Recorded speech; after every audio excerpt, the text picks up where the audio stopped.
All right, we're recording now. We can say good Perfect. stuff. We can say funny stuff. Good. I'm glad we didn't just keep that between us. Yeah.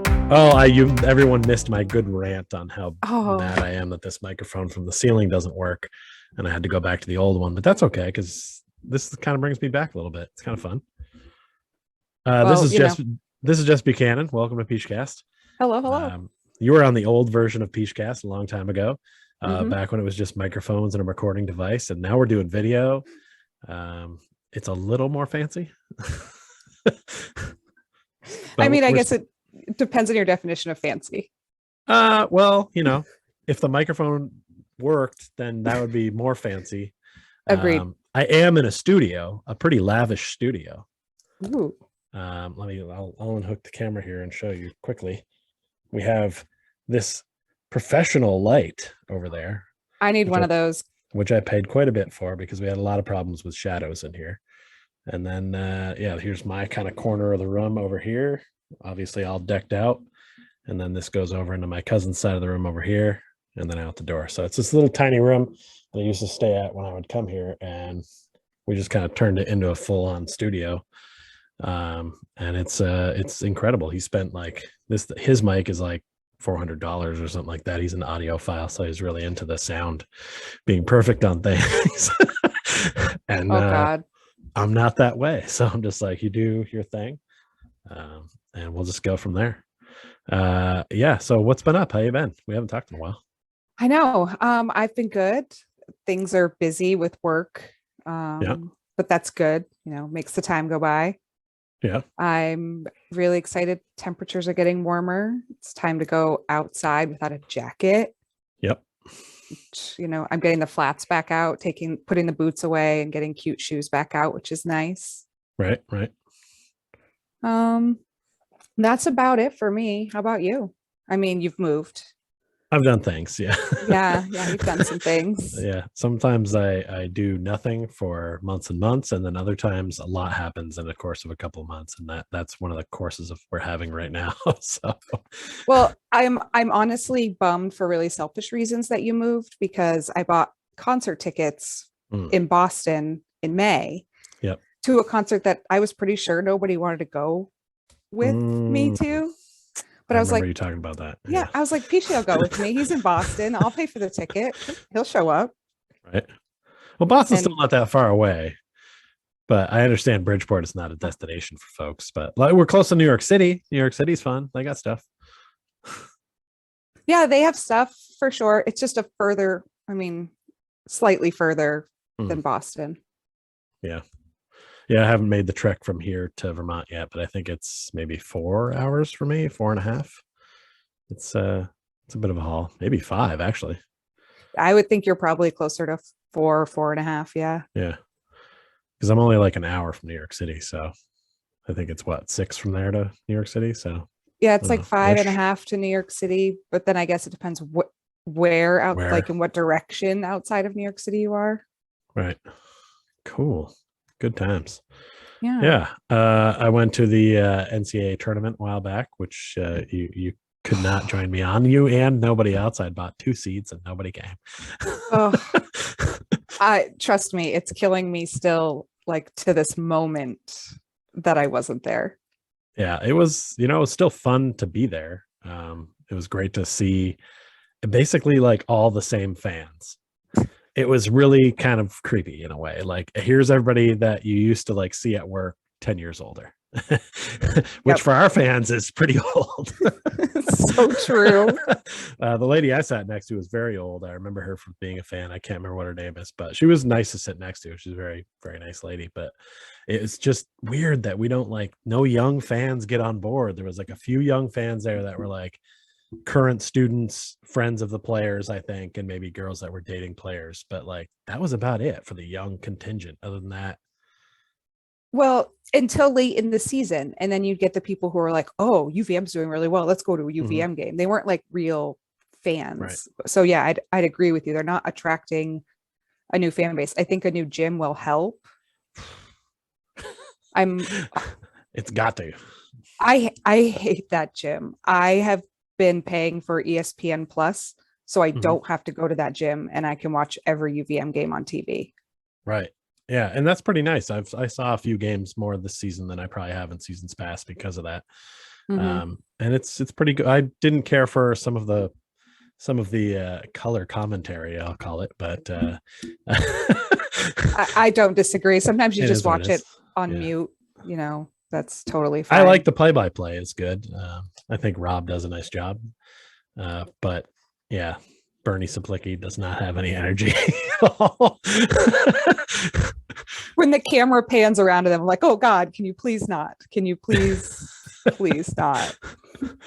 But anyway, it's still nice to be able to see him. But yeah, that gym is garbage. It is. I mean, and I say that as a man who's spent many hours in there, and I appreciate it on some level. But it's amazing that a team still plays in there in this era, 2022. Like somebody goes and holds the button, and the bleachers all come out like you're at a high school. And there's a lot of those are pretty tall. Like a lot of places that have those pull-out ones, they don't go that far up to the ceiling.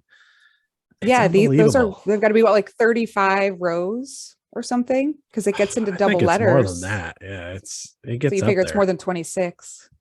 Yeah, that could be accurate. Could be about 35, but it is not an impressive gym. And then there's no seating behind either basket, so it really kind of loses some of that atmosphere, which I think used to hurt our teams back in the day. Because then you get into the NCAA tournament where there's people sitting completely around everywhere and they're just not ready for it. But some of the gyms in the America East have that. So I think it's some of the gyms in the America East have improved so that it's not. Yeah, I think of Albany. Gyms, so yeah, Albany is one of them. Stony Brook has, I think, some of that going on.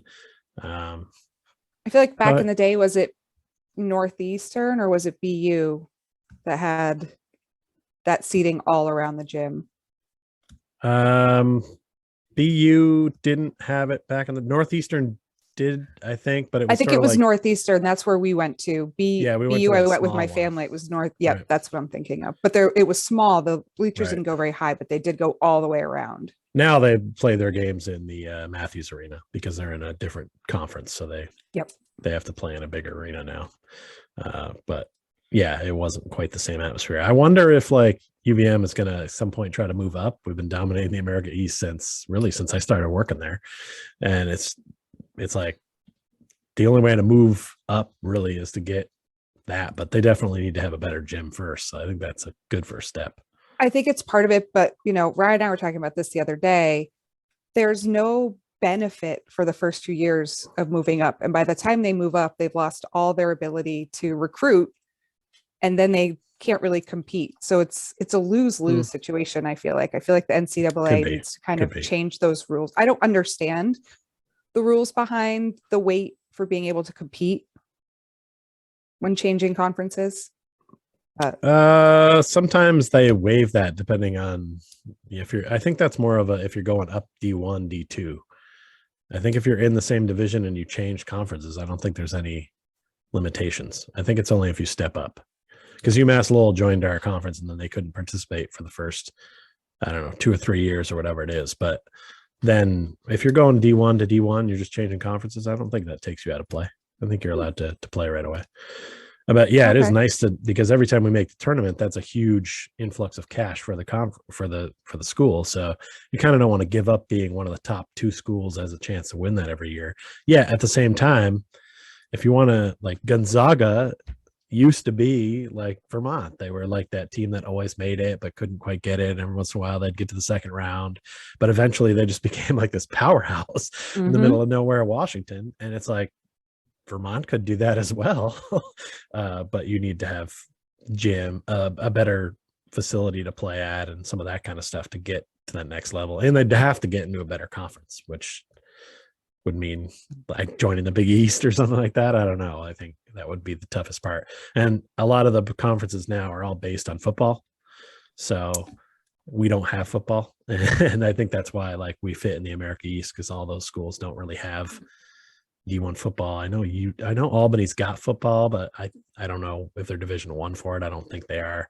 And UNH has it as well, but I think they're like that sub tier. They're not the Yeah. top level. We have UVM's got club, right? Still, but I would imagine they've still got club. they think they started club right before I left, and it seems like it's going okay, but I don't think they're jumping to D1 anytime soon, sadly. But it is what it is. That's Vermont, folks. It's small time. Mm-hmm. It's old school, and it's small. It is what it is. Yeah. Yeah. Yeah. So after that, oh yeah, and then after they lost, I won $5,000 at a casino, which was awesome. Oh, you're making me even more mad that I wasn't there. Yeah, it was a good time. Yeah, I was kind of like my aunt put me up in a hotel up in Niagara, and so I was like right across the street from a casino. So when I got back from the game, it was probably like 12:30, and I was like, well, you know what the hell, I'll go check it out, the casino. And it was St. Patrick's Day, and I hadn't really done anything. I usually have a Guinness or do something Irishy, have some Lucky Charms for breakfast or something. I didn't do anything, so I went in and I sat down at a Irish themed slot machine, and on the third pull, just hit this jackpot of like a progressive jackpot of like $4,895 or something like that, and it was like I was just amazed. I don't know if I've ever been as amazed or shocked as I was in that moment. And then this guy comes out and I had to fill out paperwork, and then he just comes out and puts that like wad of 100s wrapped in the $5,000 band in your hand, and I'm just like, can I get security to leave me out? Bodyguard? Wait, this isn't even going to pay for a bodyguard. And I had just got there. I wanted to like hang out for like, an hour or two or something like that. But at that point, I just kind of like walked around, and then I was like, I got to get out of here. I don't feel comfortable having $5,000 in my pocket. So, well, I mean, at least in there's cameras everywhere. So if somebody True. tried to take it, True, but I didn't want to walk around too much and then have other people be like, oh, that's that guy that won that jackpot. I heard the machine buzzing, and then follow me out. So I just was like, it's not going to get any better. So I'm just like, I'm just going to get out of here. Like, yeah, all you're going to do is lose from here, really, probably. I mean, at the time, I'm a man who's unemployed. I'm like, this is cool. This is pretty much like getting the paychecks I haven't gotten for the past 3 weeks. So this is awesome. Perfect. The timing of it was pretty great. And yeah, I was pretty excited. When I got out of there, though, I was like super excited. Obviously, I've got this wad of money, and I'm like, I couldn't even get anything to eat at that point. It's like 1:30, and like there's nothing's open, and I'm just like in the hotel room, like it's like, okay, guess I'll go to sleep so I can leave and get some stuff tomorrow. Oh, that's sad. A little, but nobody was upset for me because I had fun. I woke up next to $5,000. I want to see you. I want to see you go into McDonald's at like 2:00 in the morning and order like 3 things off the dollar menu and take out your wad. $1,000. Yeah, I was nervous to have it, honestly, and like this happened on early Friday morning, and then I had to drive back from Buffalo to Bridgeport, so I had that thing until like Monday, and I was like kind of nervous to have it. Like I kind of wanted to just put it in the bank and like be done with it, and I was finally relieved to bring like most of it to the bank. I spent some between there and there, but I brought most of it to the bank. I would be mad if you didn't spend some. I did. I hit a card shop in Buffalo. I got some Bills stuff. And I got some stuff for the studio. That light right there is in thanks to the win. Because yeah, I don't know. My cousin's been spending a bunch of money up here to make this thing go, and it's his attic too. So I was like, I got to get in on some stuff. So and I don't know if you saw, we branched out now. We're not just court cousins. We're also card cousins. We've been doing a lot of trading cards. I did not see that. Yeah, there's this big, huge thing on YouTube where people open up boxes of cards as if you're opening up your own, and they just open it up on camera, and people like watching it. It's like a huge thing. And that's something I might do anyway. So now we're doing it on camera, and like people will watch. And if you get popular enough channel, the companies will actually supply you boxes of cards to open, give away. And it's like, okay, that sounds fun. So yeah, we're kind of doing that a little bit. And we just started our YouTube channel specifically for that, so that it doesn't get mixed up with court cousins. But it's gonna be fun. It's been a lot of fun. I love sorting cards and going through that stuff, and we're selling a bunch of it on eBay too. So it's going well so far. I've had the time to get into it, but next week I'll start my new job, so that will slow things down a bit. Well, you better capitalize on your time right now. I've organized every sport card I have. I have the major four sports, and I have put my cards and what little cards my cousin had all together. They're all sorted by team. Everything is. I finished it today, and I'm just so stupidly pleased with myself. I love the organization of it. So. That's awesome. I have some organization to do. And I said this week while Ryan was traveling, I'm like, I will work and I'm going to put in extra hours because I have a big project due next week. And then I'm going to work on this organization stuff. And I was going to put in 5 miles on the treadmill over the course of a week. It's Wednesday. I've put in no miles. I have completed 0 organization projects. I have started 0% of my organization. No. But one of them I was tough to hoping make to time for that stuff. Well, there's so much streaming television to watch. So much until I'm sitting in front of it. And I'm like, I don't know what I want to watch right now. Yeah. But one of the projects is organizing my photos. I have finally whittled down like my physical photos to this like plastic drawer. Yep. And after my mom died, I kind of was going through it. I'm like, I need to organize this so that I can easily find photos. And I went looking for something in that drawer the other day. And out of the first like pile I grabbed off the top, there must have been like 7 of you. And I was like, oh, I really need to go through this before, but I didn't.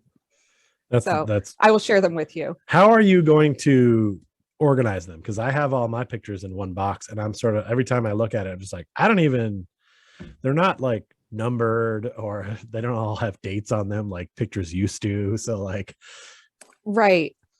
So I bought photo albums, and that was like a process in of itself, because I was like, I don't want the photo albums like my parents had, those like leather bound. The one with like the pullback staticky sheet. Yeah. Well, I mean, it has the staticky sheets. Oh. Well, it has those same sheets, but it's the covers that are different. Okay. Mine has this like fun rainbow design, and I think that the ones I bought hold 200 photos, so I bought 2 of them because I have no idea how many photos I actually have. But I'm going to go and organize them. I think I'm going to, and I'm not sure how I'm going to organize them. I think I'm going to be like family, friends, animals, see how many categories I get, and then try to organize categories. Is probably good. That's not a bad idea. I'm writing this down.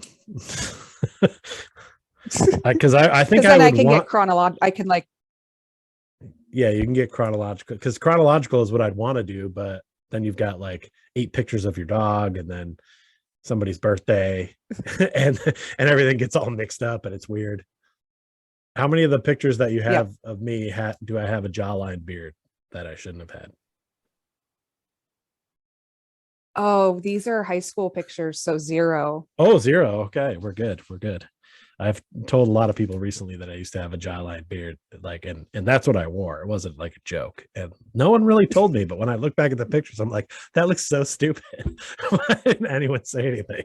Like, I know some people were doing it back then, but not me. I shouldn't have been doing it. I mean, I think we all made questionable decisions about our personal appearance in those days. I guess that's fair, but it doesn't make. I mean, and would you have listened? Would you have listened if I was like, I think I would have. I have always taken, and I've always taken your recommendations seriously, but female recommendations on how you look I have always been like, that's a good welcome. Note. I will make note of that. Yes. Definitely had fellas that say things from time to time, including my cousin, who doesn't like my beard right now. He's like, well, no, you just need to you gotta get it shaped up or whatever. And I'm just like, well, I'm not going to a barber like that. I haven't gone to a barber in probably since before Aaron and Nikki's wedding. Like, I just don't. I'm out of the barber game. If I can't do it myself, it's not getting done. So, I mean, I'm not a fan of the beard either. However, my feelings about it have nothing to necessarily do with your appearance or like how I think it looks. I knew you without facial hair. I got to know you without facial hair. And that's like where my memory of you will always be. Well, if I shave all this off, I look almost exactly the same. I look like a baby. So, Well, my dad has facial hair, and yep. I didn't see him without it Mm. until I was in my mid-20s. Yeah, you're just gonna say your dad rocks a solid beard, Oh yeah, Santa Claus. right? Yeah, Yeah. now like one time I shaved it off because I made a mistake when I was working at Warrior, and a couple people were just like, I don't even like respect you now. Like I'm not going to take orders from you. It was like Samson losing his hair or whatever it was that Oh. gave him power. Like it just felt Now, like do you use product in it? Like, do you use any kind I of do. Sometimes I beard don't have anything products? in it right now, but I do have some stuff that like I can put in it to just kind of like it gives it like a little bit of a wet look and kind of keeps it all together.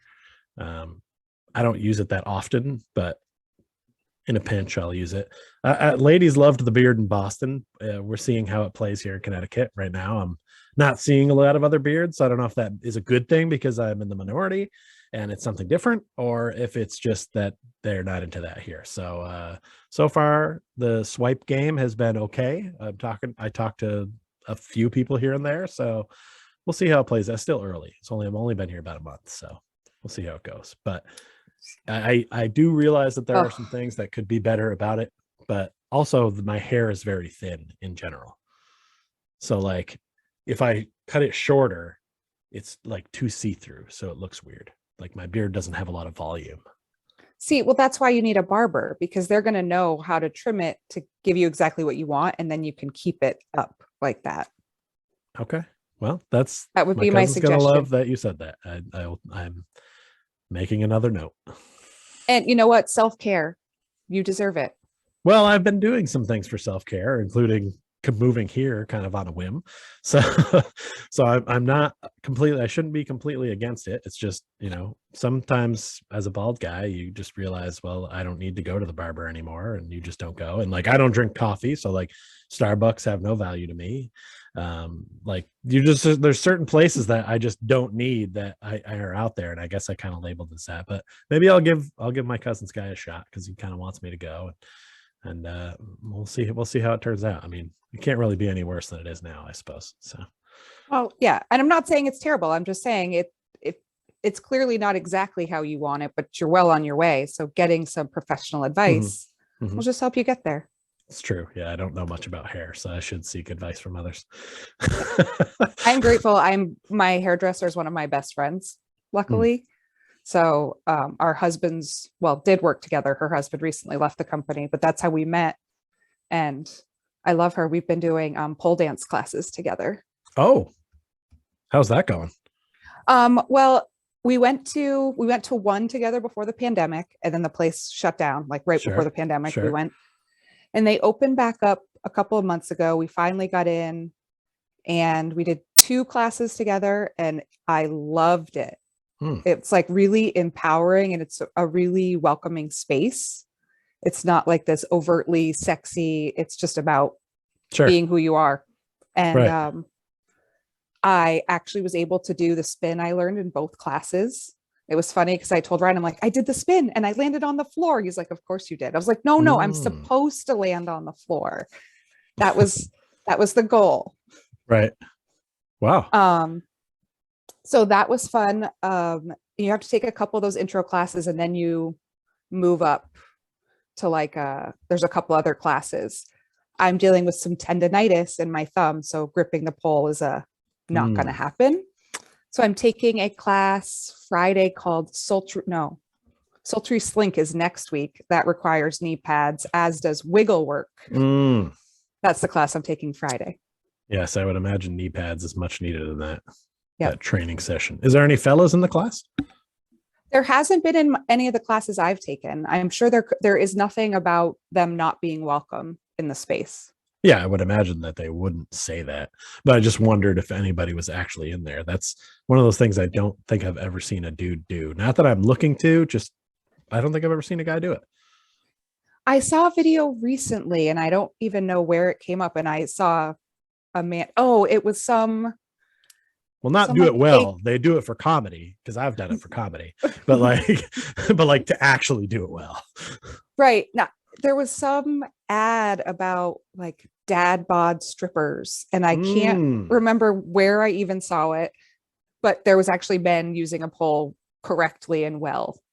Yeah. Now I'm going to have to figure out where I saw that. I don't know who was in charge of the marketing campaign for the dad bod, but God bless you. I don't know how those got to be popular but it's about time something I already have comes into style. That's how I feel about big butts being awesome. Yes, right. I was like, I think we know that who was to not thank really. for I don't. Oh well, yes, we do know who to thank for that. But I didn't have anybody to be thankful for in high school. Yeah. Well, see, I think they've always been in. I just think people didn't talk about it. Okay, that's valid. I think maybe it was a preference thing, an individual preference instead of like a societal thing as much as it is now. I suppose. I feel like men have always been into the ass. I feel like it didn't get its just dessert until that song came out, and then everyone realizes that, oh, people like big butts, and now we can't lie, and it's all on from there. And there's a video that shows up on my Facebook memories every year of my nephew JJ when he was 4 singing that song. Nice. Into it was when my brother was alive and he had a feeding tube, and the pole we used for his food, he used it like a mic stand and sang it into that. It's hilarious. It'll be even more funny if he grows up and he's like a breast man. He just loves, he's 12 now. He definitely loves women. I remember I gave him some kind of like card from Spencer's with a half naked woman on it for like his 8th birthday. Sure. Eyes got big. I remember going to Spencer's and hitting the back, getting those posters, getting a new one up on the wall. I had a poster of Candace Cameron at one point. I don't know if you remember this. Candace Cameron from Full House. Pavel Bure's wife, for hockey fans out there. Anyway, I had a poster of her, which is weird because it's weird they even made one. I think she was cute. I think she's still cute. Yeah, no, she's a good looking gal. I just feel like, but it could have been Alyssa Milano. Right. I could have set the bar higher is kind of what I'm saying here. Okay, fair. Got you. I remember some like about your room, like that you grew up in. I remember the spare bedroom where you had all the coloring, all the pictures you colored on the wall. It's hard not to forget that if you saw it. Yeah, it's true. But I don't, and I know there's lots of sports stuff. I know there was lots of Canadian stuff specifically. Yep. That's what I remember. Yeah, well, they had won the Stanley Cup in 92-93 season, so that would have been a time where we were celebrating that. So probably a lot of that stuff going on. Yep. Yeah. It sort of varies. Right now, most of my Magic stuff is in here for obvious reasons, but yeah, it kind of. I think I went Canadians heavy when I was in Boston too, just to kind of overcompensate. It just felt like I had to, but.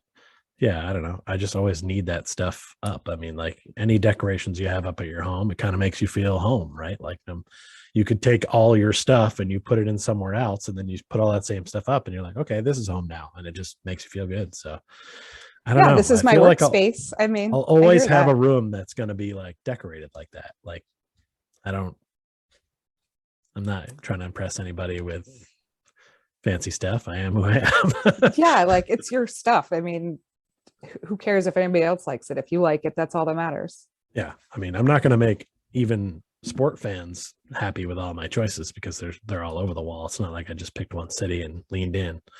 Right. So. Well, I have one friend who followed, or did until they retired, followed a specific player and just became a giant fan of whatever team that player played for. That drove me nuts. Yeah, man. Me and my cousin have been having this debate for a while too. That like people are just fans of players now, and then they move around, and it's like you just jump in. And that I don't like it. What player was it? Peyton Manning. Oh well, now it's okay because he ended up in the Broncos. Well, he was only on 2 teams, so that's a little. No, maybe it wasn't Peyton. I feel like it was. I think Colts and then the Broncos. Yeah, that could have been. It's kind of hard, like if you're like and I hate to bring him up here, but if you're a Patriots fan it's hard to not like Tom Brady, even though he like has left them in the dust now and gone on to do other things. Stuff I get that connection, but to like if you liked a player like James Harden or something like that, who's bouncing around from team to team every year, that to me is strange. You got to have a team. Yeah, and I think I just couldn't imagine. As somebody who's I feel like a diehard fan of the teams that I am a fan of, I couldn't imagine the time and energy that I've invested and just being like, meh, let's go cheer for somebody else. Yeah, it's tough. I mean, I have like two favorite teams in almost every sport just because there's usually some sort of connection to the teams. I mean, we all have our reasons for being fans of things, but like, yeah, it's if a guy leaves my team, I don't necessarily wish him evil, but like, I'm going to stick with my squad, like. But see, that's, I think, because I'm in general, a Boston sports fan. That's how I grew up. You leave our team, you're dead to me. Okay. So that's the other way for you. Yeah, I'm totally the other way. All Johnny right. Damon goes to the Yankees. Well, him. see, that's different now. Like if a guy leaves your team, snubs your team, and then goes to the direct rival, I don't have a lot of love lost on that one. Yeah. So that one specifically that hurt. One, that totally makes I sense. remember being hurt. That's happened a couple times. Wade Boggs joined the Yankees at one point. Jacoby Ellsbury left the Sox and went to the Yankees. What the hell? Like they do have a nice uniform though. I got to give it up for the pinstripes. It's slick. Well, it's like you can't get two more different teams as far as like their culture. Sure. Their team culture. And right. I find it weird. I would think more people would go from the buttoned up Yankees to the let it all hang out Sox. Right. It's weird that people are going to go the other way to me. I think it's because people realize that Boston's not a city they want to live in. I almost moved there. I was like, I had plans. I'd visited a friend who was living there. Her lease was up in a couple of months. We talked about, me moving in where she was. We made all these plans. Mm-hmm. And then I went out on a date with a boy the next week. And then that didn't work out. But my sister also had a baby. And I was like, I'm not going anywhere. I need to stay here and be an auntie every day. Yeah, I think that if I had a bigger family, maybe I'd feel more of that connection to Vermont or something like that, which is kind of what I'm doing now. This is the largest collection of my family that lives in any one area. It's only 3 people, but it's still the largest collection of them that all live in one area. So, because we already tried Roanoke, Virginia, there's like 3 or 4 of them there, but we're set with that one. So, yeah, I didn't have that same family structure that a lot of other people did with being an only child, I think. And then even a lot of the rest of my family did not live close to us. And then with my mom living in Maine now, only my dad is really up there. So it's kind of not the same, but I could see why people make that call to do that when they have, they become an uncle or an aunt and they want to be around for that stuff. And I haven't had to face that. So I guess maybe someday if I did, that would be different. But, right. But yeah, I don't know. It's funny because now our youngest nephew, who just turned 1, is in Massachusetts. So now I'm like, I wish we had moved so I'd be closer. We have a niece down there. We visited probably every 6 weeks when she was first born. Mm-hmm. And now she's 9. And our nephew Rowan was born during the pandemic. So, we didn't get to see my sister-in-law when she was pregnant. I think Rowan was 3 months old. He'd had his first, vaccines, and we'd all been vaccinated before we could see him, and which totally, respected. I get that. And I think we've seen him 4 times in the year he's been alive. But he's ridiculously cute. And, I do have my teenage nephews here, which is a whole other world. Right. When they're in the teenage years, they don't really care that much about, they're just they got their own thing. So yeah, I thought it would be different with us. I thought like, we'll always be close. That's not the case. Brady played. You will again, but this time period needs to go by. And then... Yep. And, Brady played in the state championship game and they lost really badly.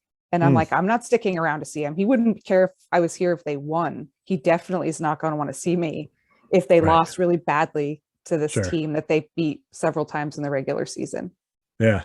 Well, it depends on the kid and sometimes and who their character is and what they're about. Some people get super angry about it. They don't want to talk to anybody. I know there were a couple times there I was playing in big games where my grandfather and grandmother would always be there after the game. He'd always have something positive to say or whatever. Or, don't worry about it. And I don't know. I found that to be nice. You know, it was, but I wasn't the kind of kid that was going to like get upset if somebody talked about the game. I was just like, someone came and watched me play. Cool. Like, yeah. And like, he knew we were there, and I texted him before the game, and I sent him a text after the game. I'm like, I'm really proud of you. You played a good game. That works. Because I was like, that's easier. He can digest that when he's that's in a place to digest it. That's today's version of that. Yeah. So and I also say, if I was 14 and my aunt texted me, 25-ish years ago, that was a thing. Yeah. Would I respond right away? Would that be a priority? Yeah. No. Right. No. Sometimes it'd be like that. Yeah. Yep. He does reply to Snapchats with usually pictures of a ceiling.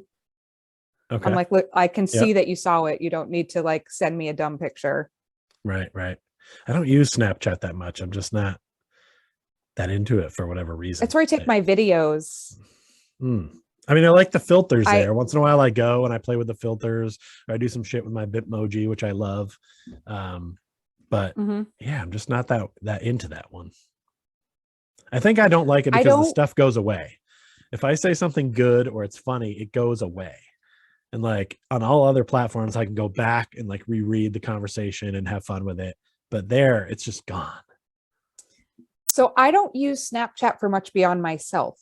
So I will use it, like you said, videos with filters and that kind of stuff. It's mostly the last probably 2 years of my mom's life. I think most of our pictures have Snapchat filters on them. And my sister said I was going to regret that. I do not. I do not at all. That sounds fun. Because every time she would see those filters, she would just start to laugh or be horrified. And the reaction I would get was totally worth it. Yeah, that's fun. That sounds good. Yeah. But so you can set it up so that when you take pictures on Snapchat, they save them. Yeah, and I do have it set up so they save. Right, but it doesn't work to save other people's, does it? Some people send you them. So you can, like, if it's a picture or something, you could screenshot it, but they get a notification. But then they get a notification. I mean, it's not a big deal if it's not. I feel like Snapchat was built for dick pics and the like, and it's just, that's not my game. I couldn't imagine that being a thing. I'm so glad that we didn't have smartphones when we grew up, because it would have been just a hot mess. Like, because we would have been the people that had to develop all the rules for the way things are now, and that would have been bad. So I'm so glad that we missed we already had to deal with the internet. Like, that was our big thing that our generation had to figure out. Yep. Yeah, I can't believe I used to use World Book for, like, I'd go get encyclopedias, books for research on stuff. Yep. That was life. Like that. But I also don't know now, like, how I would. I know where to find stuff, but I'd have to look up all over how to, like, do a citation, do a bibliography. I don't know how to use virtual sources in those sorts of things. Yeah, I did some of that when I took college classes, but I mean, I took college classes into my late 20s, so I think that helped a little bit. There's always a little bit of, I always feel like I'm in this weird spot where I am technically Generation X, but totally understand a lot of millennial things. And I don't know, it's a very weird, I feel like I can the Zennial in any one of the ages since I've been born and totally get away with it. Whereas not everybody is like that. I agree. That's why we're the Zennials. Oh, is that a new thing? I don't know what that is. It's not, I don't think it's new, but it's like millennial, but take take MILE off and just put an X in. Yeah, I get it.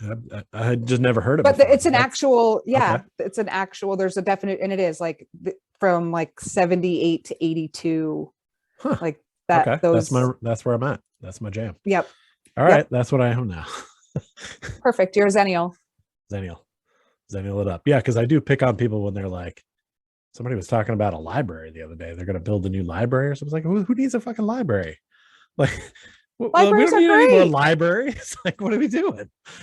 Oh, I But will some always people are into love the way books. a So. book I will always love the way a book smells and feels Mm, over reading something. I mean, I have a Kindle because it's yeah. easy, but I still buy real books. Yeah, I think my mom has Because said that exact same thing that you're saying now, and I've heard that several times, but I just don't like to read. So, do your book thing. It's all good. Well, my question is that like when people have books, and I'm in a house here where there's several bookcases and books on them. What if you've read the book? Why do you need the book still? Like, so I mean, library would be good because then you just go give it to them and then someone else can read it. Like, I don't get collecting books, I guess. Like, okay. what's that So about? I have a couple reasons. Yeah. I have a favorite author who lives in Vermont, and I have several of his books that he's signed. Hmm. I'm Okay. gonna Well, keep that's those. different if it's signed, if it's a keepsake of that. Um, I have a lot of nonfiction, so like stuff I might go back and reference at Okay. I points, mean, or books of fair. poetry, kind of. Yeah. All right. I'll make the case for that. Is it not just to keep a Ryan has a trophy couple of series the like fact that you read this book, though? I mean, that's also part of it. mm-mm. If I read a book, if I read No, some because I like haven't read legit everything. books, I would be like, I would display them out like, look at my fine books. You see these books? Look at that. I've read that book. And just to feel like I'm somebody, I don't know. I don't read as much as I used to. And since the pandemic, I think I've read maybe 5 books. And Mm, I mean, I was at a point when I didn't drive and I was spending 2+ hours a day on a bus, yep. 3+ hours. I was going through 2 books a week. Oof. So I read 2 books on my vacation in January, and I haven't touched a book since. I always used to tell myself when I would get on a plane that I would buy a book in the airport and read it. And then I would buy the book and maybe get a chapter or two in, and I end up watching a movie on the plane or talking to the person next to you. And the next thing you know, like, what? Now I have this book. What am I supposed to do with this book? I'm not going to read it. This is But my you favorite. This should. is my favorite book that I have now. Treasure Island. Because Is it like a it's safe? just a false book. Yeah. And I keep some cards and stuff like that in there. But it sits on the bookshelf and it looks like a real book. So it looks like I And now was really everybody into knows Treasure where your Island. valuable shit is, P. No, because nobody knows where this is. Oh, okay. It's only valuable to me. That's not stuff anybody Okay. would want.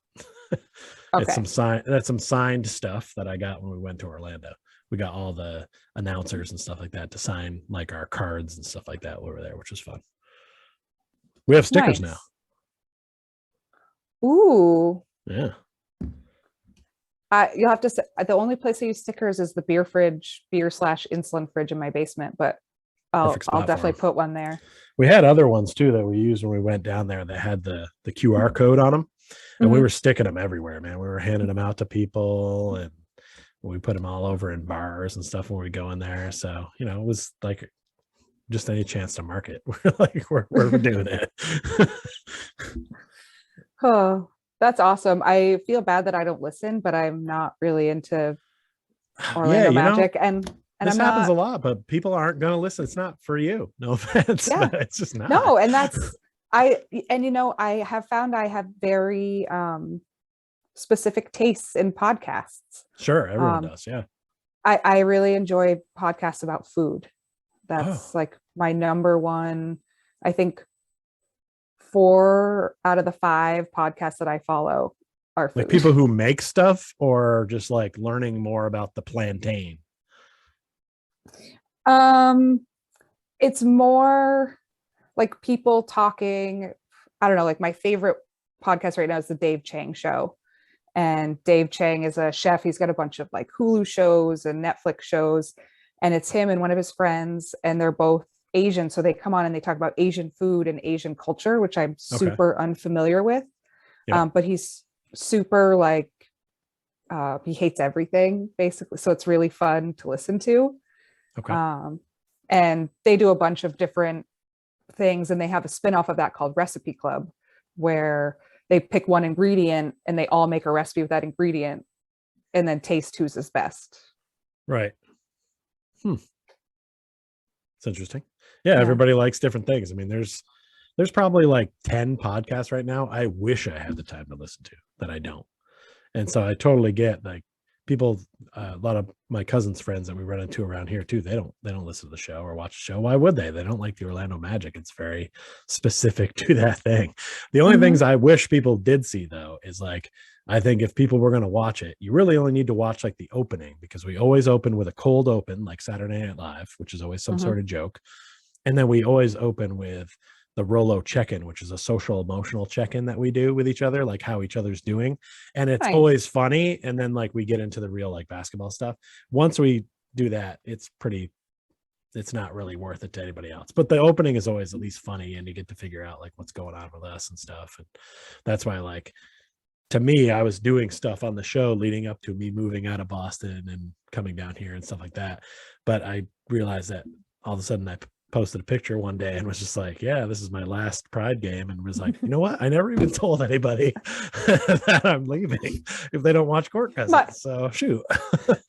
My dad said that. So like a few weeks ago, I listened to the episode that explained, why you had moved and everything. And I told dad I was listening to it. He's like, well, so why do you move? I'm like, I haven't got to that part. You're calling just as he's about to say it. I said, so when it was over, I sent him a link and I was like, you can listen to the whole thing, but if you skip to this part, here's the explanation. Right. Yep. Last night I was over at his house for dinner and I told him that I was going to be talking to you tonight. And he goes, I never did listen to that. Why did he move? Yeah, I don't even remember exactly what I said on there, but like, you know me, I didn't really like living in Boston. I was there way longer than I should have been, moved back there just because it seemed like the best thing to do at the time. And while I was there, like I saw a couple different therapists to like deal with certain issues that I have and kind of figure out what I wanted to do with my life and where I wanted to go. And I've been just moving wherever a job is for so long that like the biggest part of this move is that I moved here without one, because I didn't move here for a job. So I moved here and started looking for jobs. I actually did have a job lined up before I moved here, but I never really heard back from them, and they didn't really offer me a lot of money to work there. And it seemed like it was going to be a kind of a rundown, pain in the ass kind of place. So I kind of just was like, you know what? It's really not worth it for me. I need a little time to get away from this. So I planned on taking at least 2 or 3 weeks off before I like really started to rustle up finding something. And then I won the money, and I already was talking to the place I'm going to work now. So, and it was weird because I made that video about me because the place I'm working at right now is almost right across the street from WWE World Headquarters. But I did apply to work at WWE too, and I had told some people that, which is why I went with that angle, because some people knew that I had applied there. They had like an assistant writer's position open. So I figured I had to try to play this joke. And then I got offered the job like on the day before April Fool's Day, and was like, well, I gotta wait another day to tell people now because people just think I'm kidding. So I kind of did my own thing with the joke, but it's a pretty cool facility. I'm excited to start working there.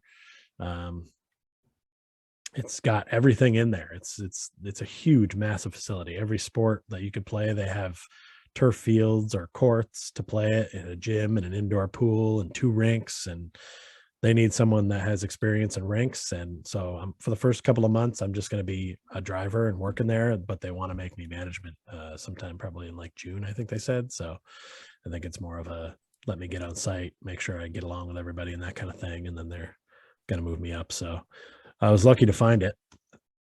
I think I was kind of just like a free agent and thinking, when my uncle and aunt come back at the end of May, I'll pretty much go anywhere. But I kind of want to stay around here. I like being in the fan attic here and doing this stuff here with my cousin. And it's been different than a lot of other moves because I do know some people here already, and I do kind of already know the area a little bit. So it's not quite as foreign as going to Austin, Texas or Milwaukee out of the blue. So it's been pretty good. So I can't really complain from that aspect, but I kind of am looking forward to getting back to working. It's been 5-6 weeks now since I've worked or whatever. And it's like, I kind of want to get back into doing something. Yeah. You kind of hit that hump. I feel like the first month you're like, oh, this is pretty great. Yeah. And after that, you're like, After wide that, you're like, open. okay, I'm really bored. I'm real bored. Yeah. Yeah, it'll be good to get back to. I needed a break, honestly. I just needed to get away from it a little bit, and I think a lot of other people got like a break from their job during COVID, but I didn't really. Like I was always still at the building doing something. I think maybe I got maybe 2 or 3 weeks off, I didn't get um, any time off.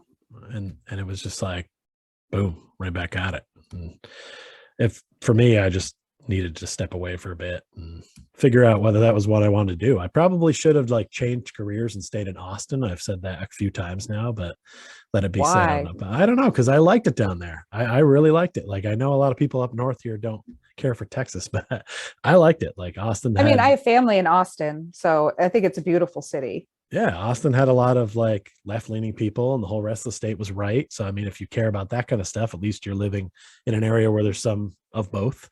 And I don't know, I just thought, sure, it gets to 100 degrees, but it's not humid, so like it really makes a difference. I don't It's know. still fucking gross. 100 degrees is 100 degrees. I was there.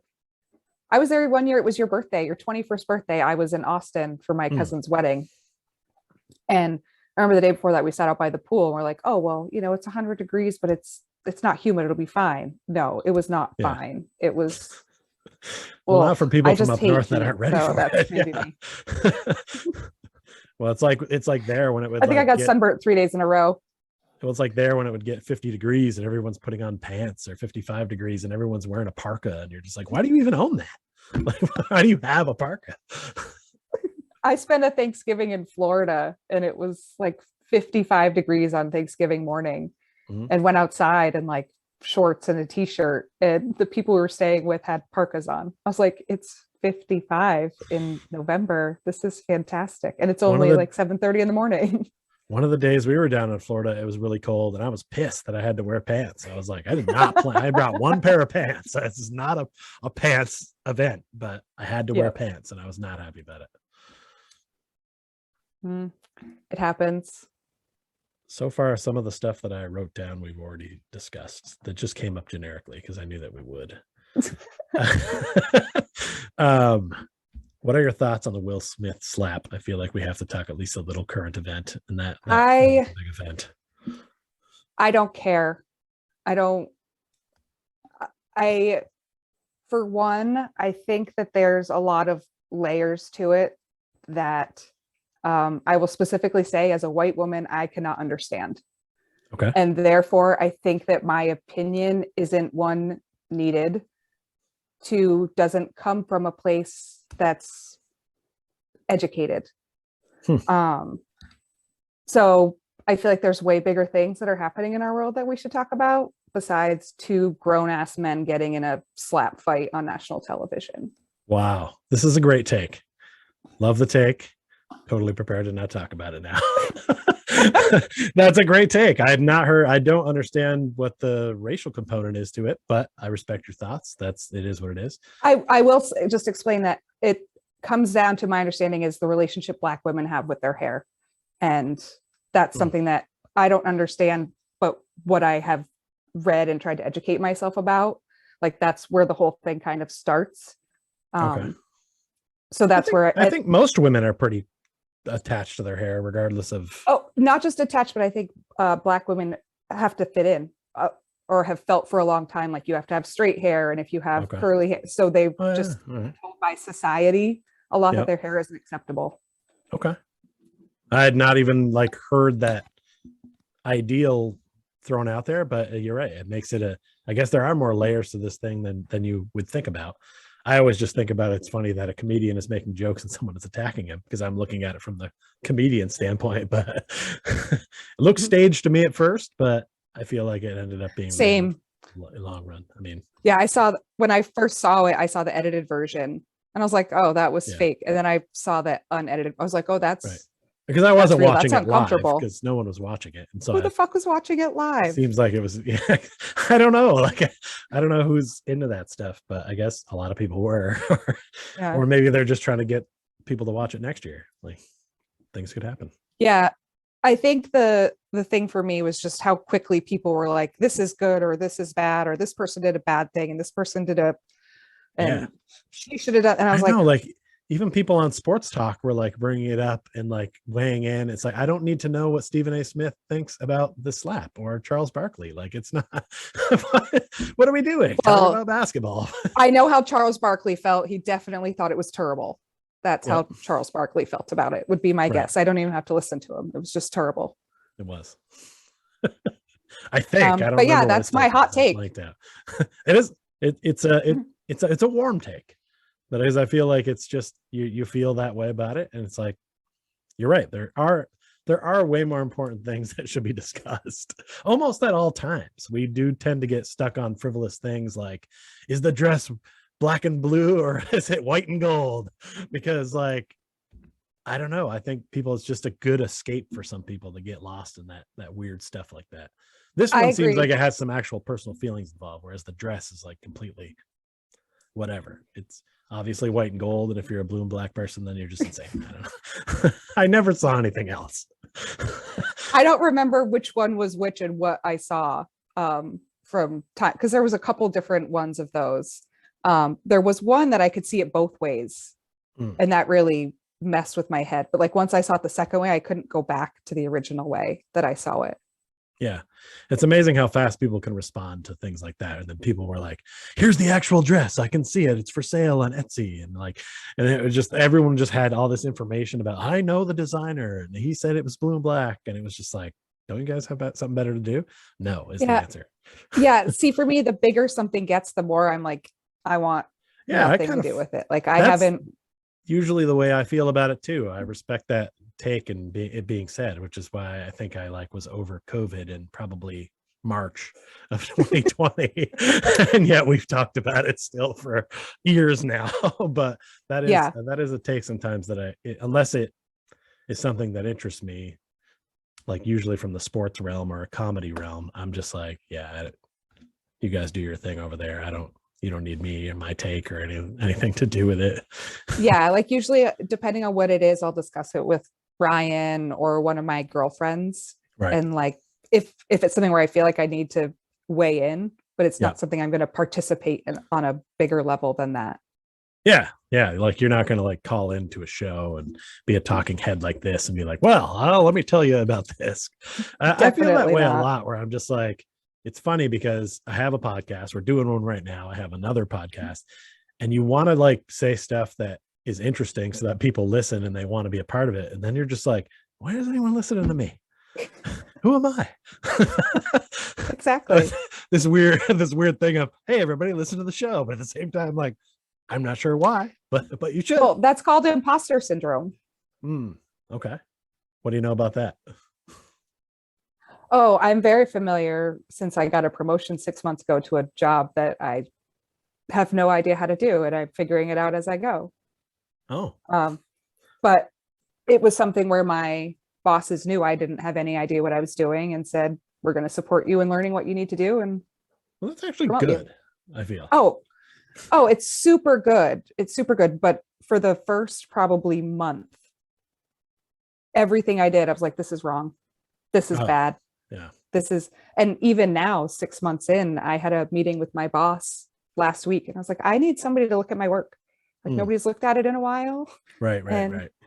I'm making a lot, like I make e-learnings basically is my current job. I went from actually like facilitating a training and leading a training to creating e-learning. So making videos, and there should be more video and sound editing in what I do, but I haven't mastered those skills enough to use it more right now. Sure. But I'm learning. But you will. Yeah. But yeah, that's where it comes in. Like even now I still think, oh, that's really bad. There's no way I could be good at this because I'm not creative. That this isn't how my brain works. See, I don't have that. I think for me, if it's a creative thing, I'm like, yeah, we got this. No problem. Like I'm the idea man of like Kyle and I's team, and then he goes to work on the editing and makes the show look nice. And it's like good because I don't know shit about that, which is why like for me doing this podcast has been tough because I do kind of want to edit it at the end or like put some pictures up and kind of make it a little more fun. But at the same time, I don't always have a lot of time to do that. And like I also don't want this to come out 3 weeks from now. So like, I kind of just I want to just kind of go with like as little editing as possible and just let it be what it is and go from there. Cause I'm not looking to make money or anything. This is just a fun creative outlet, which I've always needed and haven't had for a long time. Mhm. And I knew at some point podcasts were going to come back because it's just, I need that. Like, I also don't like Mhm. always, especially when I was in Boston, I don't go out or see other people other than at work. So at least the podcast was a way for me to connect with some other people, shoot the shit, say hello. Like, I don't know. I feel like that's so important. I feel like there's a lot of things going on generationally now that people seem to be like afraid to get together. That's not probably good for society, but I know you work from Yeah, home a lot, right? But I don't think I could do that full all the time. time, permanently. Damn. I gotta see some people every once in a while. I gotta get up, walk around the office. What's going on? How you doing? Sip of water from the jug. I don't know, something.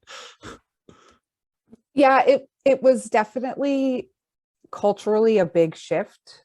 And I hear a lot of employers who are saying, well, you can't have the same culture if you aren't all in the same office. And I hear that, but a lot of employers have to ask themselves, how good was your culture actually? Like, True. was it everything you thought it was? And what my employer did is we actually took advantage of this, having to work from home, and we expanded and we've hired people all across the country now. So Yeah. my boss right now, when he started, was in Utah, traveled around the country a bit, and now is in Portland, Oregon, and is moving to Maine permanently in a few weeks. So From he's been Portland able, to Portland? no, but he's going to be north of Bangor. Damn, that's So up there. yep, he owns a berry farm and a farmhouse up there, but he's had tenants there, and he's ready to move back and be domestic now. Wow. So Yeah, I mean, that's kind of interesting. I see the benefits for a lot of jobs where you could do that. I just know for me, like, I wouldn't be able to focus if I was trying to like do my job here. I'd be like playing with these lights, turning them to red, and I'd be like, yeah, and I'd be like, there's too many of distractions at my own home that like would just get me all off kilter. I'd be like, oh, I could go over there and do that. Well, I'm not doing anything for 10 minutes. Like, that's why I'm amazed at how many classes people are taking online too. Like, I would not be able to learn in this atmosphere. Like, you see people that are like taking class and they're in bed still and they're just listening. And I'm like, that's not for me. I can't learn that way. I got to get out there. I got to get involved. I got to sit next to somebody. I got to see something scrawled on a desk. I need, but I guess that's something that old people have that young people have made the adjustment to. yeah, I mean, there's definitely the distraction part of it, but there's also like tonight when we get done, I have more work to do. So I'm just going to work. But I Right, so you can also just do it. Yeah, took, I didn't start work till 8:30, and then, sure. I could take some time off in the middle of the day to run errands Sure. and then just work later. I have a little bit more Yeah, that's flexibility, handy. which I guess I could have in an office too, but being already home, Yeah, not having that commute after I work late that's is true. helpful. That's handy. Yeah. So, Yeah. I mean, it's not for everybody. I floundered the first probably 6 weeks we were home. I'm like, what am I supposed to do? And I was training people in Vermont. We had no idea what our training was even going to look like moving forward. So I was like, I don't know what I even should be working on right now. But I do like it. We have a cat. She would not know what to do if we went back to the office full time. She's mad right now that I'm still up here and not downstairs on the couch so she can be in my lap. Yes, I've been being harassed by a couple of cats I'm watching right now. They constantly want all this attention, and I'm like, I'm allergic to you, so like, I can pet you for a little while, but then after I go wash my hands, we got to be done for a bit. And they don't seem to understand that. They don't understand that. And then I buy them toys, and they just look so at them like, I don't want to play with that. And it's like, what the fuck? I don't know. Yeah, this one, she's really loud. I was having a meeting with my boss's boss earlier today, and she apparently forgot that I was here in this room. She left me and she went downstairs to get water and came all the way back up the stairs and apparently wasn't sure where to find me.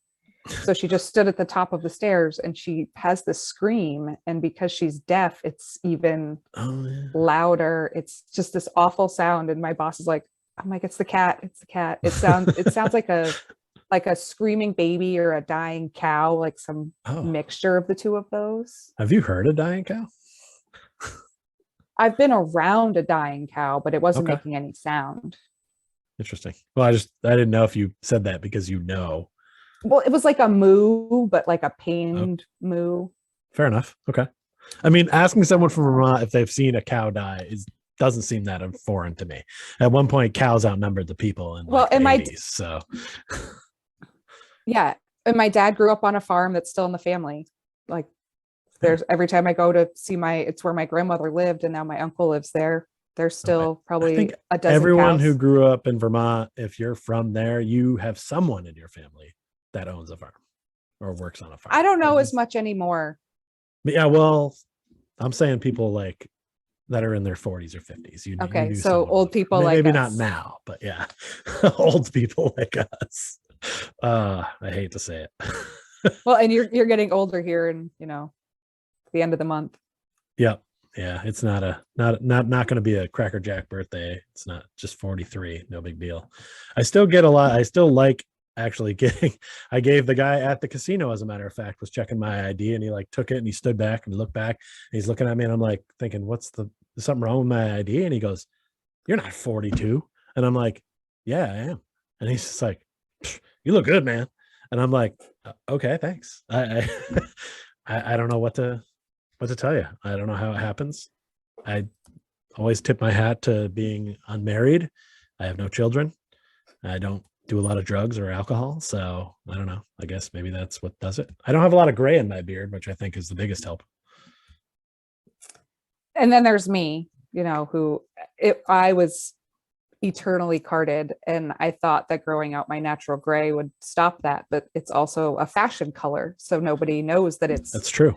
Real. And I mean, I could have grown it out 20 years ago and I still probably would have looked like a baby. So it doesn't really matter. Yeah. See, it's weird that you say that because I noticed that your hair is that color, but for me, it doesn't seem foreign or weird or old because so many people color their hair now that it's just like, yeah, hair can be different colors. So but when we were growing up, white hair was just you're old. That's what it was.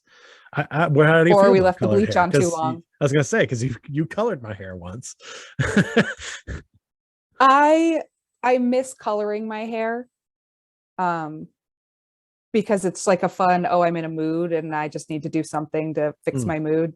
Dyeing my hair always, any variety of shade of red would always make me feel better. Interesting. But now that I've grown this out twice, because I grew out my gray the first time and then used what was supposed to be a temporary color that was not temporary and started out red and ended green in my whole hair, and I had to grow it all out again. I am against for myself any kind of coloring of my hair at this point, but I encourage it for everybody else. Okay. What if I colored the beard? Something I really dig, and I don't know if you know this about me, but I'm really into like drag, is the glitter beard. Have you seen the glitter beard? I think so. I had some ornaments for my beard at Christmas time. Okay. Clip in there. Is that what you're talking about? Like kind of just dressing up the beard? No, it looks like you're wearing a solid glitter. I can't imagine getting it out. I will send you a picture. Ooh, yeah. That sounds like glitter that would beard. stay with you for a while. Okay. Interesting. But yeah. I'm totally, for me, it's another form of like self-expression. I'm all about that. Yeah. So yeah, if it doesn't hurt me at all if somebody else colors the hair, so I don't care. All right.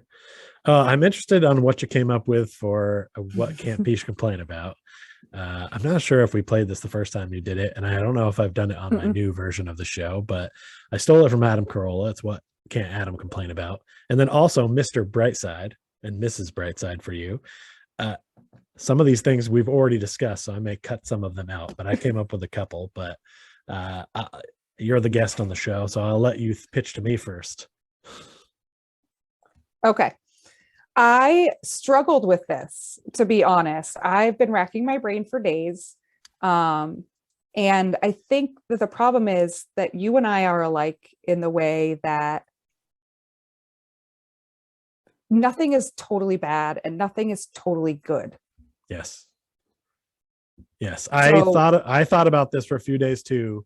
And I've never had as much trouble as I have with other people that I did with you. Cause I put stuff down. I was like, oh no, she'll just say this. And she put this down. I was like, no, she'll say this. And I was like, oh yeah, because that's what I'd say. She'd go down this route. You're yeah, right. Everything has a positive and negative spin, which is kind of the fun of the game. Is you try to it's find true. something that you think you can stump them with, or at least stump the audience with, and then watch them be like, oh man, what?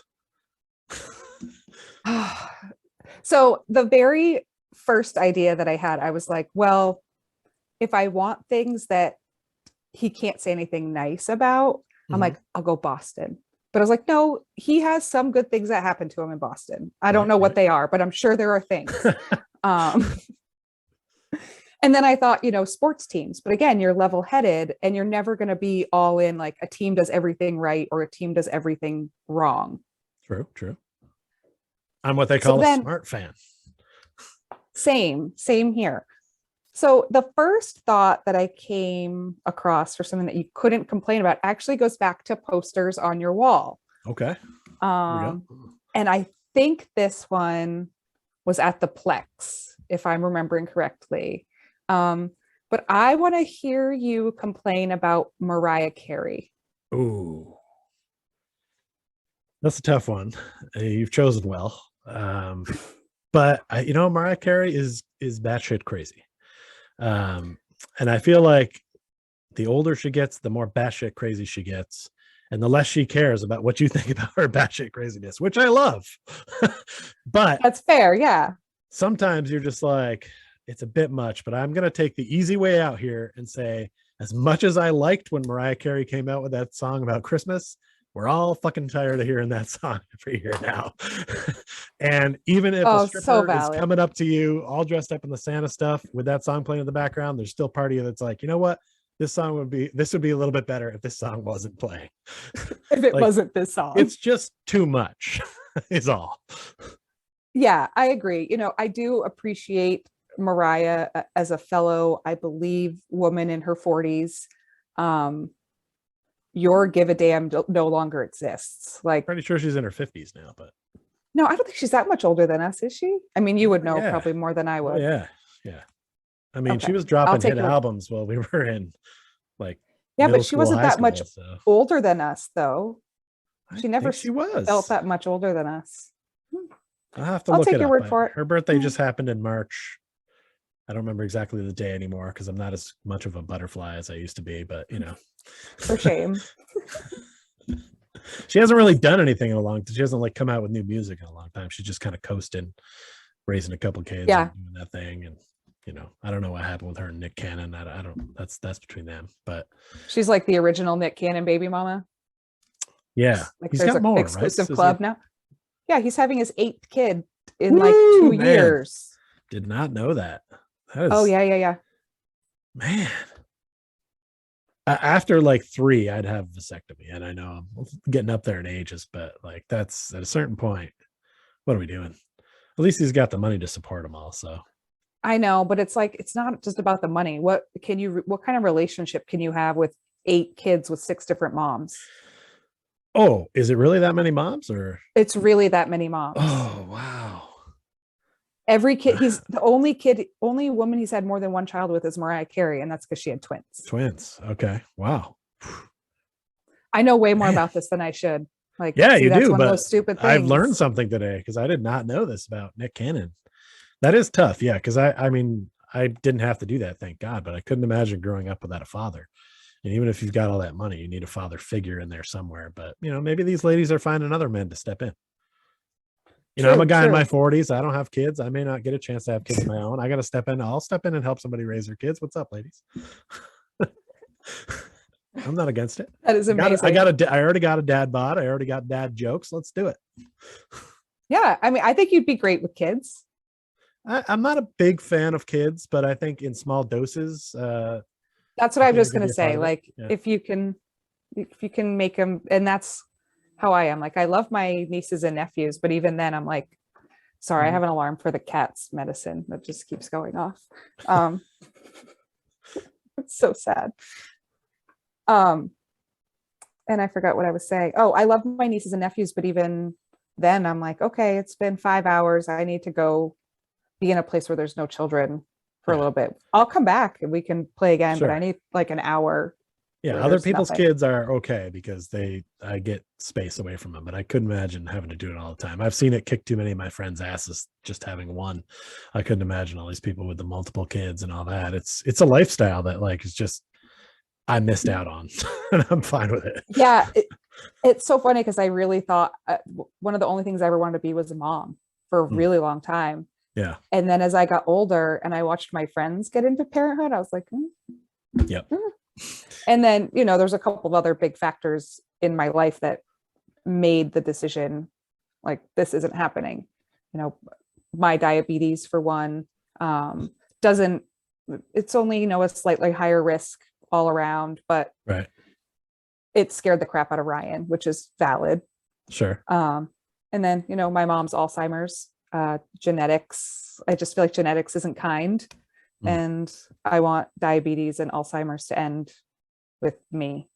And like, I don't think my sister's selfish for having it. Like, I don't feel that way at all. Yeah, I yeah. got to a point where Just I a could, personal choice.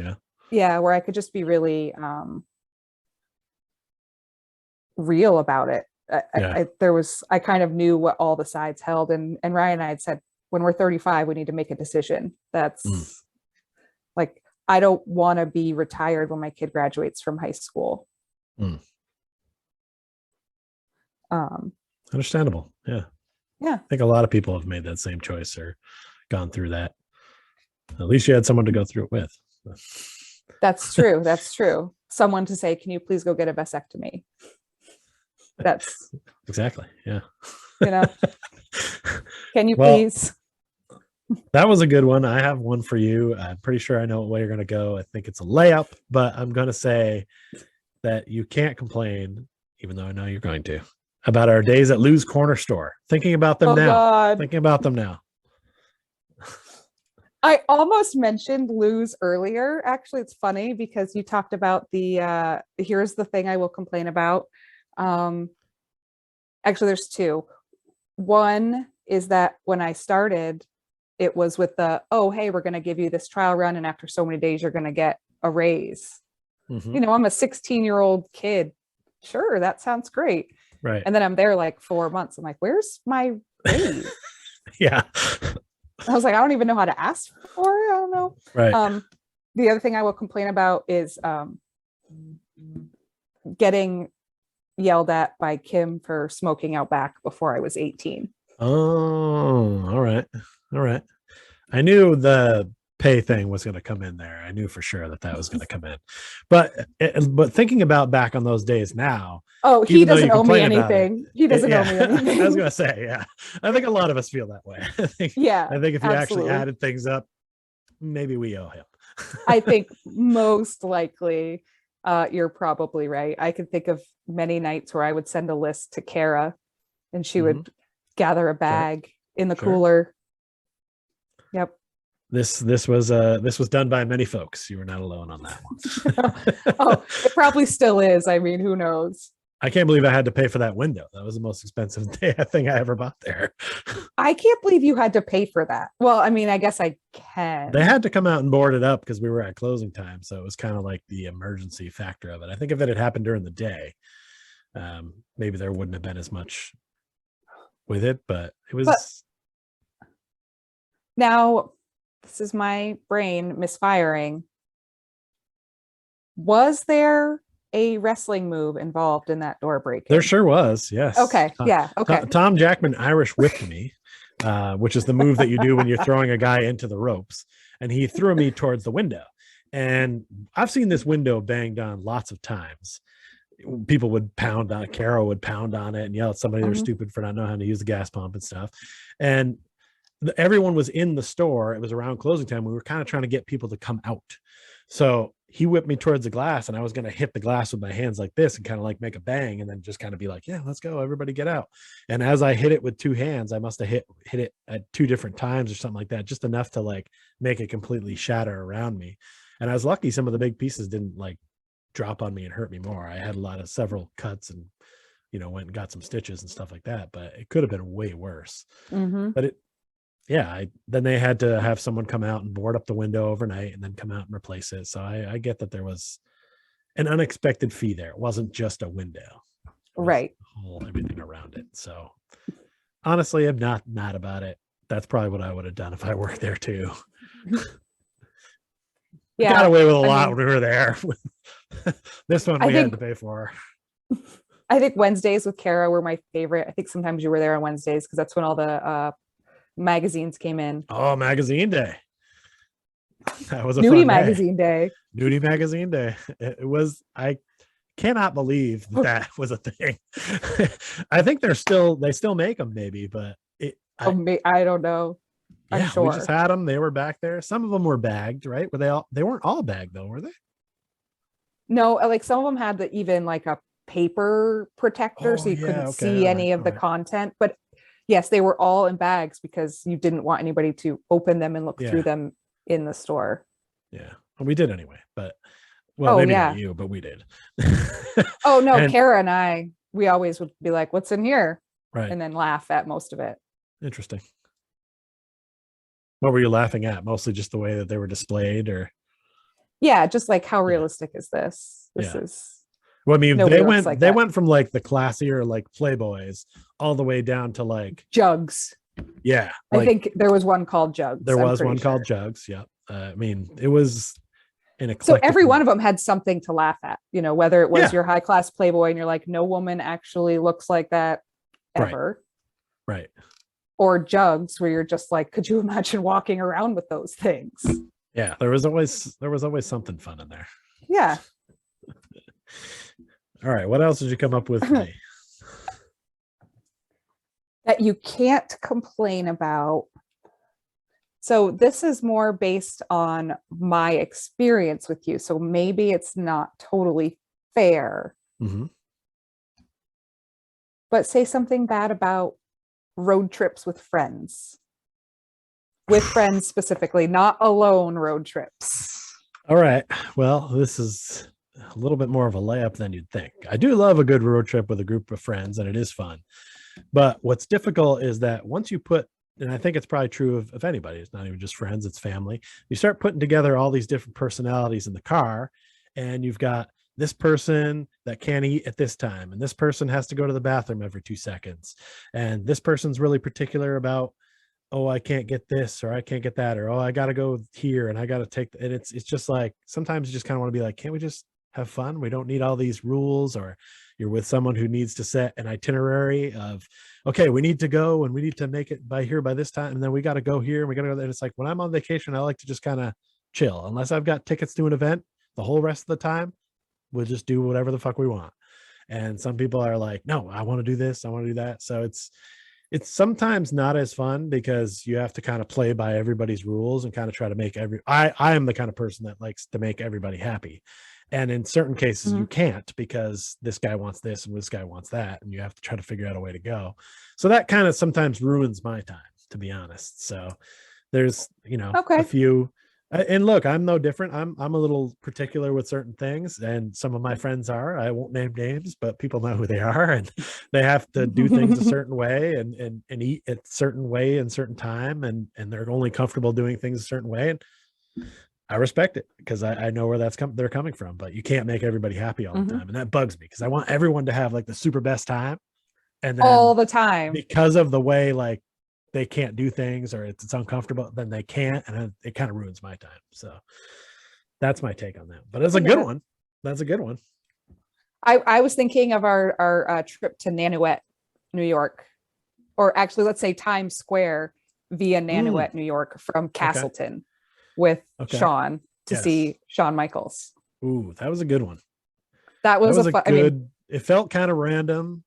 It was, I mean, you had planned it out, but like, yep. It felt super random. I'd was only wearing planned an to get Eddie us to George the jersey and mall. met Shawn Michaels. It was weird. I was wearing my roommate's sweater that I loved. Like I still see that picture. I'm like, I love that sweater. But we made the decision in line. We were in line, hadn't even met him yet. We're like, it's only like an hour to the city. And I mean, this was before, again, like we had cell phones, but they weren't connected like to the internet. I have no idea how the hell we found ourselves from I don't think I had a cell phone to Times Square, but I do know that your brand new Daewoo took a ride in an elevator that night. Oh man, we took that car. Wow, that's right, we did. It was the inaugural trip of the Daewoo, and Right. do you remember our theme song from that trip? No. I'm so hurt. It was One Week by Bare Naked Ladies. We heard that, we listened to that song. Good song. A bunch of times on purpose. Yeah. What's a hot jam? I think it was probably current at the time too, so it was good. Mm-hmm. Were we on cassette or was that current. A CD? I think it was a CD. I'm gonna say CD because I remember making CDs, like burning my first CDs at the Plex actually, and this was after that, I believe. Yeah, I think it was. I think it was a CD player. I had a tape in my first Saturn, but I think everything else has been CD players. Oh, and Fuego. Yes, man, that was when the Daewoo actually ran. They see kids. There used to be this brand of cars called Daewoos. They were around for like a hiccup. And the day after I bought mine, there was a ad in the paper, or there was a story in the paper about how Daewoo just declared bankruptcy. So that was fun.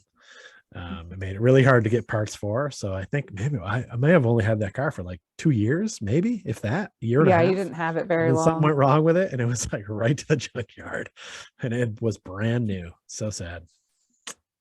Oh. Yeah, but that was a random one. I don't think I had a cell phone yet, and if I did, it was just one of those Motorola StarTACs from my job. Yeah, that's all they were at that point. Yeah, there wasn't no smartphone. We may have had a Garmin or something like that. You know, one of those TomToms or something like that showed the way. But I used to go a lot of places with just a road atlas. You just kind of looked at a map, which is how my dad still loves to travel. My dad just my dad just drove across the country. Yeah. Oh yeah. Yeah. See, your dad does the same thing. My dad's kind of that way too. And I'm just like, punch into your phone and put your phone on the dash and go where the phone tells you to go. Like, well, don't get lost. I don't know what he's going to do. My dad and I are going on a trip together next month. We're going to Ottawa together there's a tulip festival he told me about. Mm-hmm. And Ryan can't go, and my diabetes is turning 15. So I was like, Dad, you want to go? And I do everything with my phone. Like my blood sugar is on my phone. My wallet is on my phone. Like everything is on my phone. Vital. I'm with you. Yeah. Yeah. Like, no, we'll look up directions to this hotel with GPS. We're not going to find it on an atlas. Right.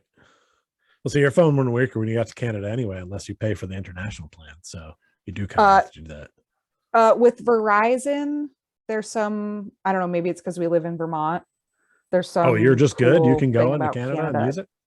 Oh, wow. Mm-hmm. I haven't been to Canada since like 2008. I gotta go. It's well overdue. I should have gone when I was in Niagara Falls. I was right there. You were right there. But I had $5,000 in my pocket. I just needed to get that one. I needed to get to a bank. That's fair. I think crossing the border with $5,000, although knowing a casino was there, but they'd be like, why are you going to spend $5,000 in Canada? Because you're going to have to pay taxes on that. Yeah, that could have gone badly. I did make the right choice. One of the other things I have for you, and we've talked about it a little bit, but I don't think you can complain about one's personal freedom and being who one is without any qualms, which is a trait that I believe that you have, and we've talked about it a little bit. But is there any complaint? I think the only thing I'll add, as long as that thing is not hurting other people. Okay. And that hurting can include emotional. Yes. Hurt. Good. So I'm okay with being who you are and owning it 100%, unapologetic. Sure. But it doesn't give you an excuse to be a dick. Yeah, you're right. But if you're a douche and that's who you are. Yeah. Good point. I had not thought of that spin, but I knew you'd come up with something. I was like, I don't think she can, but I want to hear what she comes up with. At this point, I was like, I have to come up with something that I don't know what she's going to say to. So that was one, and I got it. Now let's put a positive spin on something that's dumb, or that normally we wouldn't be able to, in what we would call Mr. or Mrs. Brightside, where we say a thing, and then I try to tell you something good about it. Did you come up with a name for that? I have one for you. I have a couple for you. You just talked about one of them. Well, you go, because this right. one was harder for me. So I would like to hear some of the pluses of having diabetes, because it seems to someone who's not involved in the lifestyle like a real pain in the ass. But I'm guessing there might be something there. So you tell me what's good about it. I learned to advocate for myself, specifically with medical professionals, which I think is something that I never would have learned how to do without diabetes, and is really, really important, and has been really important, in making sure that I get the care that I need and that works for me. So that's, and I also have a different kind of body awareness. I think I can listen to my body in a way that a lot of people can't, because I have to be paying attention to it and how it feels. True. Good point. It's absolutely a pain in the ass. It takes up so much time. I compare it to parenthood in the way like that I can't ever escape it. Like this is a thing that will always be in my life. It's never going to grow up and move out. That's exactly what I was going to say. And I can't ever take a vacation. I can't like leave it with my dad while I take a vacation. Sure. Ryan does what I call babysitting my diabetes, where when I fall asleep at night, he pays attention to my devices, and if they beep or go off, he knows what to do. He knows when he needs to wake me up. He knows what he needs to do if he has to wake me up. Yeah. And so I don't have to think about it at that point, which is nice. I get like 3 hours a night when he's home where I don't have to worry about it. I know somebody else will worry about it. All right. Well, that's good. I mean, I think if we all had that kind of awareness with our body, we might eat a little bit better or keep track of stuff a little bit better. And we'd make over our healthcare system. Yeah. All right. Good call. You didn't come up with anything that was negative that you didn't think I could put a positive spin on. Because obviously, like, complaining usually leads to a lot more comedy. But I mean, I've found that there's comedy on both sides. Oh, yeah. I guess one of the things I thought that you might have trouble saying something positive about, and you actually mentioned it earlier, is COVID. A positive spin. Yeah, you're right. You came to the right place with that argument, because I'm not a big fan of all of that, as I think many people would not be. But I do think that there's some positives in, I think people are starting to realize how good we had it as human beings, because we got locked up for so long where people felt like they couldn't go anywhere or do anything for whatever various reasons. And I think that hopefully some people are realizing that, like, they're not taking for granted the day to day anymore, because they got that period of time where everything was so locked off and you can't go do this and you can't go do that, depending on how long or where you lived and whatever it was. We were all affected in some way, shape, or form. And I think it just gave everybody a little bit more of a, wow, I can just go out and go to the beach or go on vacation and get on planes again and be around people. And I took this stuff for granted before, and maybe I shouldn't. I think we've all had moments in our lives where, maybe you break your leg and you can't walk anymore. And then when you start walking again, you're like, man, I used to take this for granted. This is like a whole life thing. So it's like reset everybody and kind of made everybody look a little inward. So there was a lot of bad things that happened to people as a result of this, but I think it did make people look a little bit more inside. And I think the most positive thing is, I think people's mental health has come into a little bit of the spotlight because of this, and it's getting some more pub, which is fantastic because it doesn't get enough. Mental health is health. It should be just as important as, keeping up with your blood pressure or any of that kind of other stuff. It's more important, and it doesn't get that spotlight, but I feel like it's been put a little bit into the spotlight here because people were all going insane, myself included. And it just kind of like, is getting it out there. It was the awareness. It was the pink awareness ribbon for mental health, if you will. And I'm glad that that happened as a result of that, because I think everyone needs to do what they need to do to get their mental health straight. So there you go. Suck it, COVID. I came for you.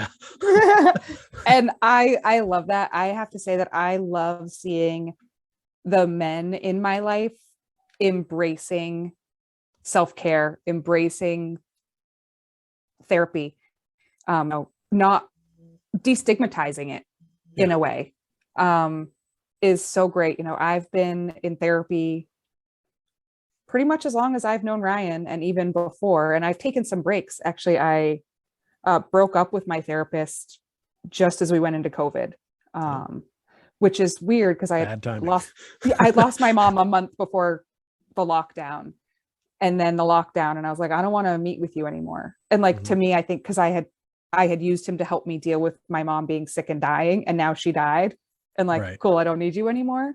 Yeah. And I actually think I went 6 months, and then I finally said, and I told Ryan, I'm like, I'm going to take time. If you see something that maybe I'm not aware of and I should seek therapy, I am asking you and giving you permission to tell me. But otherwise I'll feel it out. And it was, probably about 6 months later, I'm like, okay, I think I'm ready. And so I've been seeing the same therapist now for a little over a year, and she's great.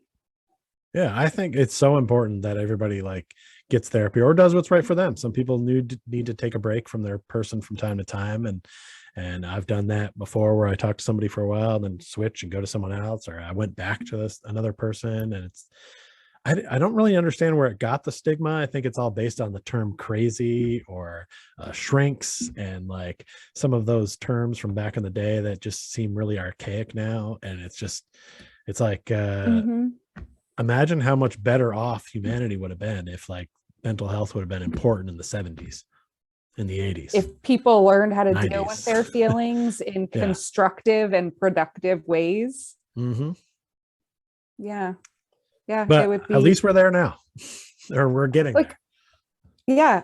It's funny because I can see that, I look back at generations, I look at my mom, I look at my grandmother, and you can see depression, being huge, but they weren't going to seek out help for that. Sure. Yeah. I'm not talking to somebody. That's the biggest one for me. A lot of people have that. My parents both had that growing up. I don't think they really got any therapy for it until maybe they got older. And even then, I'm not sure they did. But like, man, I just need that. Like, if there's just 2 days in a row that you have off and you just lay in bed sleeping and crying, something ain't right. And you got to figure out a way to make it right. And you got to get out of that. The saying is, nothing changes unless you change something. So if you don't want to live that lifestyle, I mean, anybody who knows me, you wouldn't consider me a depressed person. That's not who I am. So when that comes on, it's a pretty big difference in me. That is not fun.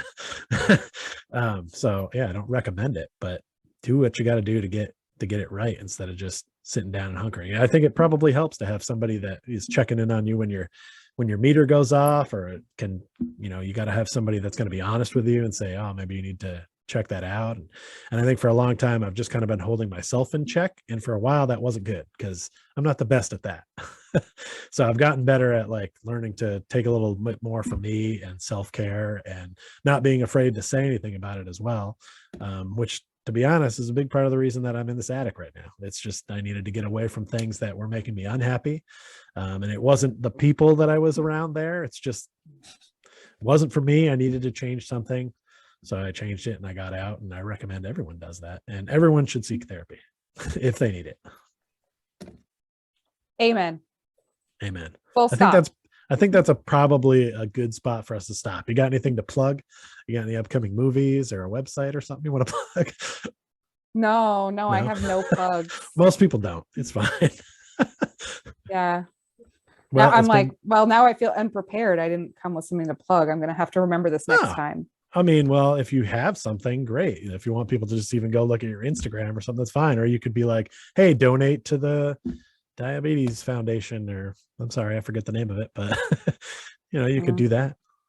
Think about there's a ton of them. I'm going to just co-sign on the mental health is health. Indeed. So I definitely like that idea. All right. Well, Jess, thanks for being on Pichcast. I'm sure we'll do it again at some point. I'm sure. I'm going to stop the recording, but we can still talk for a minute.